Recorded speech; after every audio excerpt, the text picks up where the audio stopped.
Alright guys, welcome back. This is the third video in our series on how to model a safety razor on Fusion 360.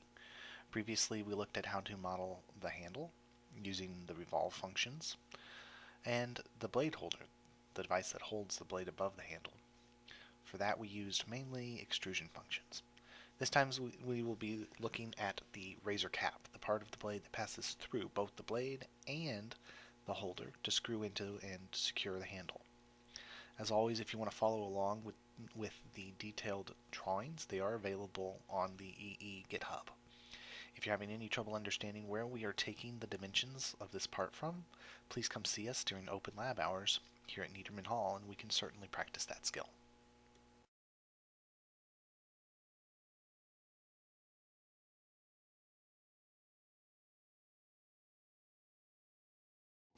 So let's look at how I modeled the razor cap.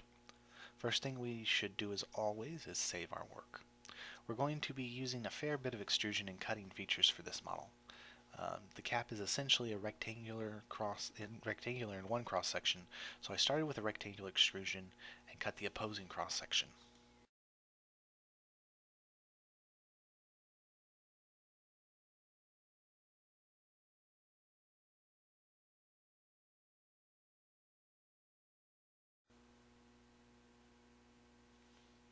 Before actually cutting the opposing cross section, just to make my life easier, I defined the location of the posts to come. These are 12.75 millimeters on center, centered on the plane of the part on the top plane. This was easier to draw it at this point than to wait after I've cut the secondary cross section.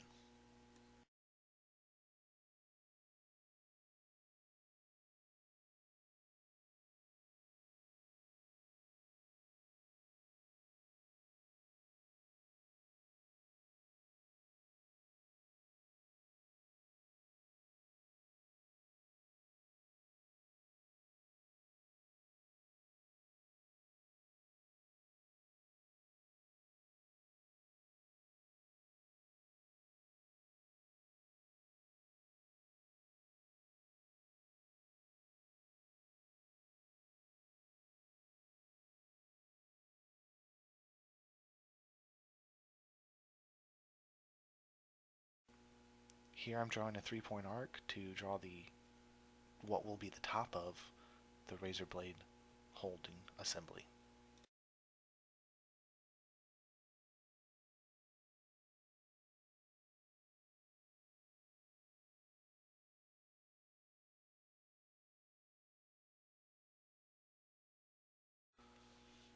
When we're first starting out with our drawing, we don't necessarily need to be precise with our placement of points. We can come back in and dimension lines as we need. Also remember that lines do not necessarily need to have a number in the dialog box. They can have functions. This makes parameterization of an expansion or contraction of an object much easier.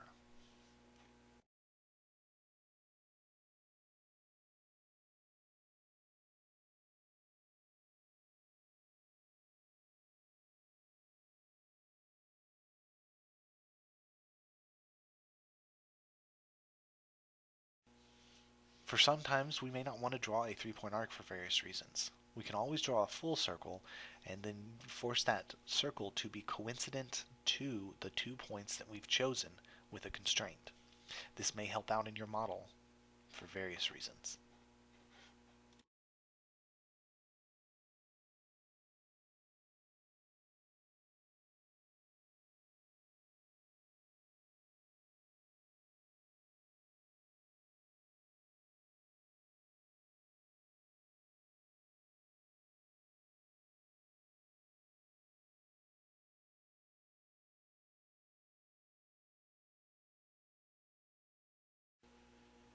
Here we see why I chose to locate the posts beforehand. I can simply add an offset to the extrusion and then extrude using the measurements directly provided by the technical drawing. This can save time and thought processing in certain situations.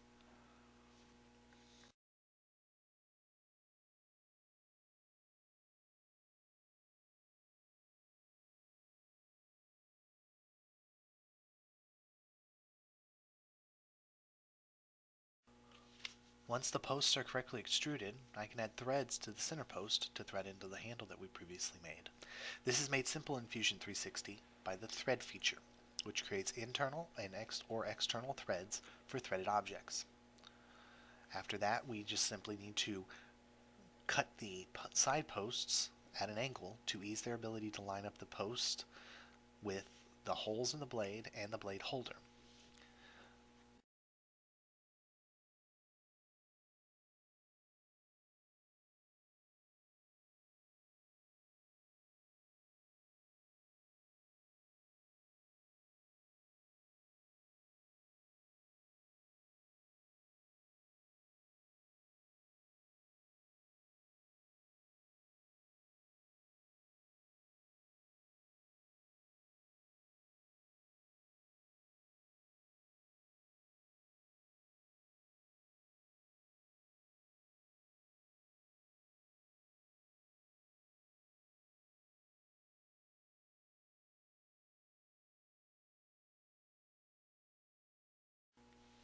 Next time, we will look at creating an assembly of our parts so that we have a 3D CAD assembly to show, and we will create the technical drawings for each part.